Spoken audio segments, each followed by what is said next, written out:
జ్వరానికి మందు వేసుకుంటే దగ్గు మందు వేసుకుంటే ఏంటండి గట్టిగా నిద్ర వచ్చేసినట్టు ఉంది. సరే ఏదో వంట చేసి పడుకుంటే పోతుంది, మళ్ళీ వీళ్ళు భోజనానికి ఇబ్బంది అయిపోద్దని లెగిసి ఏదో అన్నం కడిగి పెట్టి పప్పు పొయ్యి మీద వేసి ఒక నిద్ర తీసానండి. మధ్యలో అయ్యో ఉట్టిపప్పు వండితే ఏం తింటారు, మధ్యలో ఒక మెలకు అండి ఏమన్నా ఎగిరేస్తే పోతే వంకాయలు ఉన్నాయి అనేసి మళ్ళీ లెగిసి ఏం చేశాను, వంకాయలు కోసి ఉల్లిపాయ పచ్చిమిరపకాయ తాలింపు వేసి వంకాయలు వేసి తాలింపు పెట్టి లాస్ట్లో కారం వేసాను. సరే అండి, ఇప్పుడు ఏదో నిశ్చింతగా కాసేపు పడుకుందామని అనిపిస్తుంది.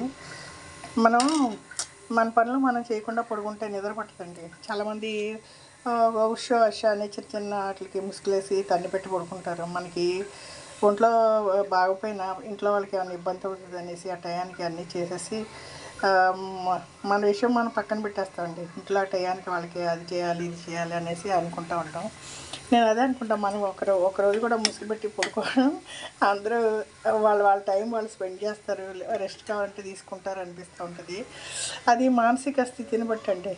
ఒక్కొక్కళ్ళు వాళ్ళ కోసం వాళ్ళు టైం స్పెండ్ చేస్తారు, ఇంకొకళ్ళు ఇంట్లో వాళ్ళకి ఇబ్బంది పడకుండా చూసుకుంటారండి. అదే అండి, శారీరక సమస్య కాదు ఇది, మానసిక పరిస్థితి. ఒక్కొక్కళ్ళు వాళ్ళ గురించి వాళ్ళు ఆలోచిస్తారు, ఇంకొకళ్ళు ఇంట్లో వాళ్ళ గురించి ఆలోచిస్తారు.